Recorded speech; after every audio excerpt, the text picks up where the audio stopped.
வணக்கம் வணக்கம் வணக்கம் மக்களே. நம்ம தமிழ் சினிமாவில் இப்ப பிரபலமா இருக்கிற பல இயக்குனர்கள் அவங்க உதவி இயக்குனர்களா இருந்த சமயத்துல பல்வேறு திரைப்படங்கள்ல சிறு சிறு வேடங்கள்ல நடிச்சிருப்பாங்க. அப்படி அவங்க நடிச்ச திரைப்படங்களை தான் நாம இப்ப பார்க்க போறோம்.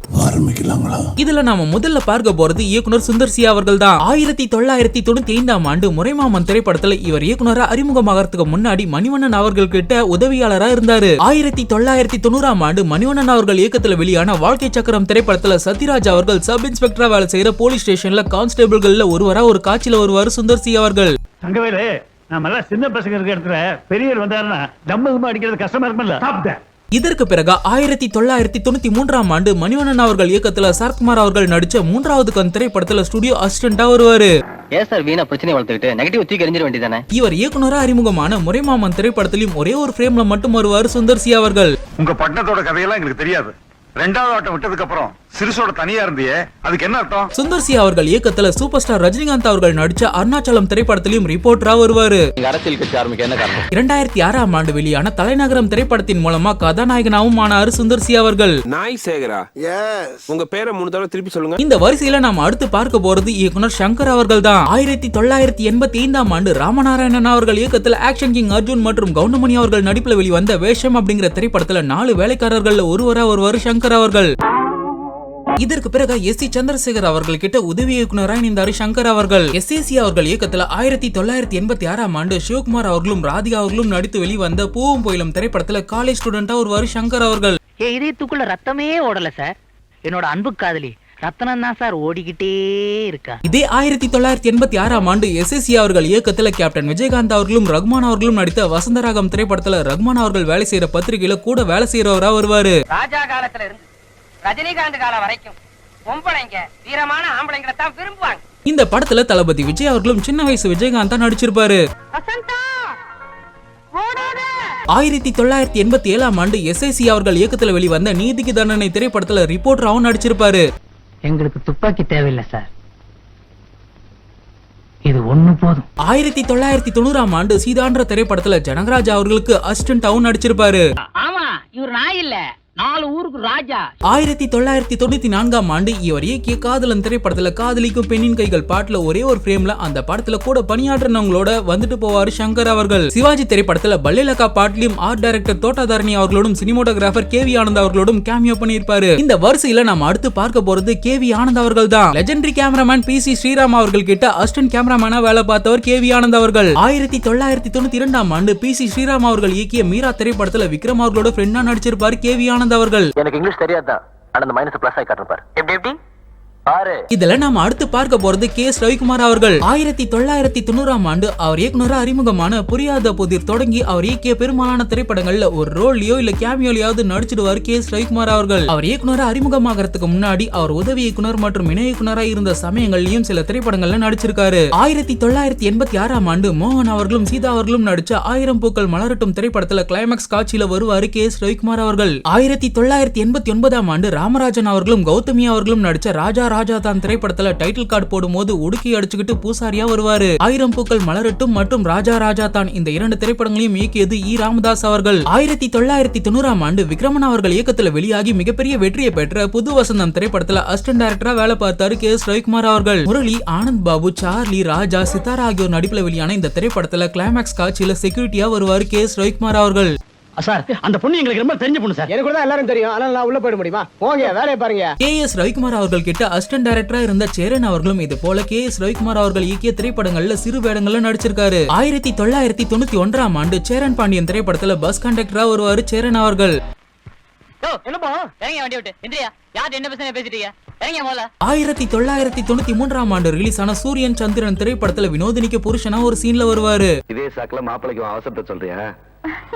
1997ஆம் ஆண்டு அவர் இயக்கிய போர்க்காலம் திரைப்படத்துல முரளி தங்கச்சி போட்டோ எடுத்து கொடுக்கிற ஸ்டில் போட்டோகிராஃபராகவும் வந்திருப்பாரு சேரன் அவர்கள். இந்த காட்சியில அவர் பின்னாடி நிக்கிறது அவரோட அசிஸ்டன்டான புதிய கீதை, கோடம்பாக்கம், ராமன் தேடிய சீதி ஆகிய திரைப்படங்களின் இயக்குனர் கே.பி. ஜெகன் அவர்கள் தான். என்னப்பா நல்லா இருங்க, இருக்கிறதா எடுக்க முடியும். 2002ஆம் ஆண்டு தங்கர் பச்சன் அவர்கள் இயக்கத்துல வெளியான சொல்ல மறந்த கதை திரைப்படத்துல கதாநாயகனாவும் அறிமுகமானாரு சேரன் அவர்கள். இந்த வரிசையில நாம அடுத்து பார்க்க போறது கே பாக்யராஜ் அவர்கள். நம்ம தமிழ் சினிமாவுல திரைக்கதைக்கு பெயர் பெற்ற கே பாக்யராஜ் அவர்கள் பாரதி ராஜா அவர்கள் கிட்ட உதவி இயக்குனரா பணியாற்றின காலகட்டத்துல 1977ஆம் ஆண்டு அவர் இயக்கிய 16 வயது நிலை திரைப்படத்துல வைத்தியரா வருவாரு. இது இப்போதைக்கு நல்லா அரைச்சு நெத்தியில பத்த போடு.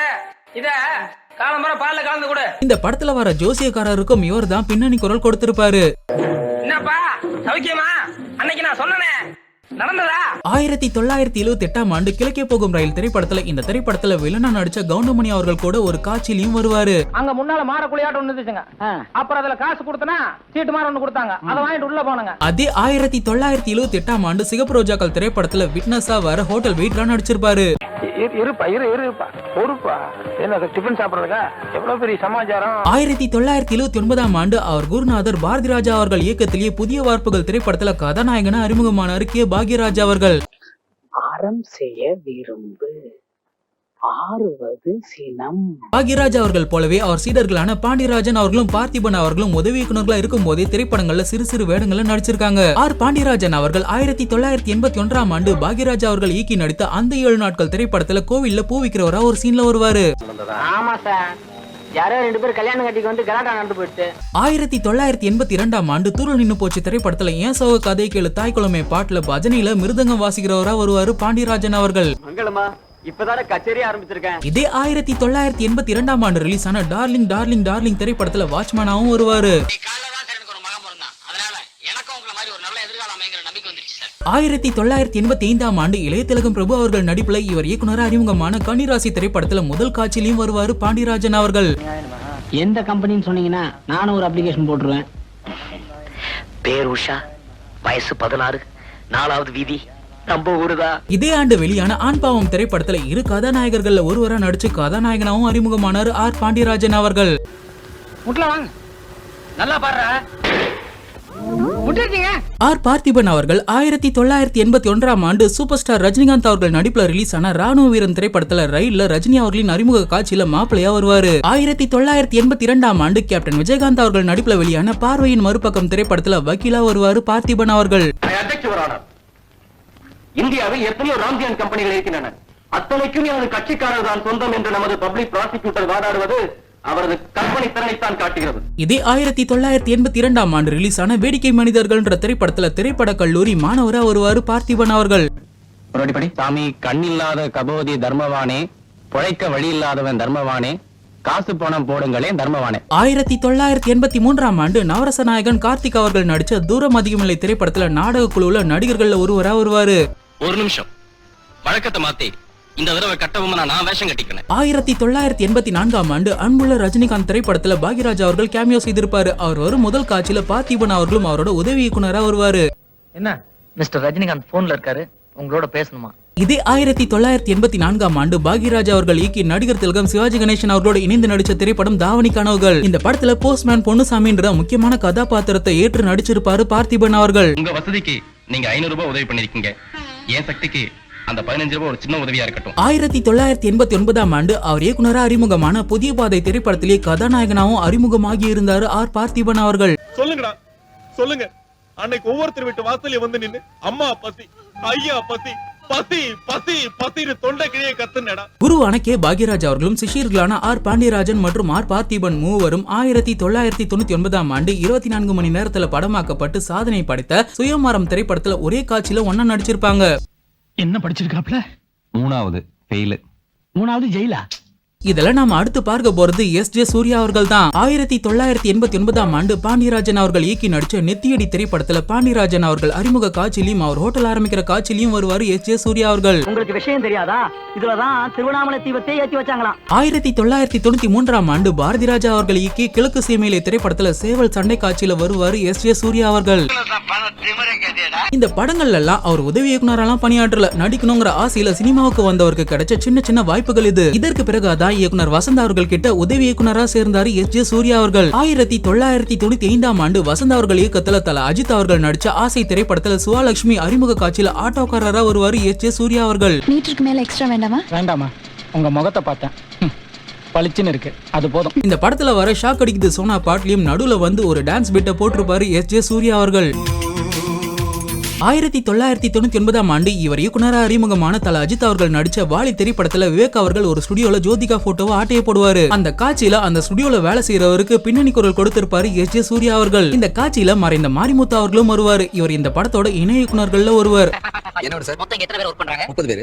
ஒரு நாளைக்கு எவ்வளவு பிசினஸ் நடக்குது? 30,000 சார். டோட்டல் பில்டிங் காஸ்ட் எவ்வளவு ஆகுது? 2 crores. டோட்டலா உங்க வேல்யூ என்ன? 5 crores. ஒரு நிமிஷம் எதுக்கு அதெல்லாம் கேக்குறேன்? ஒண்ணும் இல்லைங்க, நான் ஒரு பாஸ்போர்ட் சைஸ் போட்டோ எடுக்கணும். 2000ஆம் ஆண்டு எஸ்.ஜே. சூர்யா அவர்கள் இரண்டாவதா இயக்கி தளபதி விஜய் அவர்கள் நடிப்புல வெளியான குஷி திரைப்படத்துல விஜய் அவர்கள் கார் விபத்துக்குள்ளாக காரணமா இருக்கிற நபரா எஸ்.ஜே. சூர்யா அவர்கள் வருவாரு. அந்த கூட்டத்துக்குள்ள டென்ஷனா கண்ணாடி போட்டு ஒருத்தன் வந்துட்டு இருக்கான் பாருங்க, அவனை நல்லா நோட் பண்ணிக்கங்க.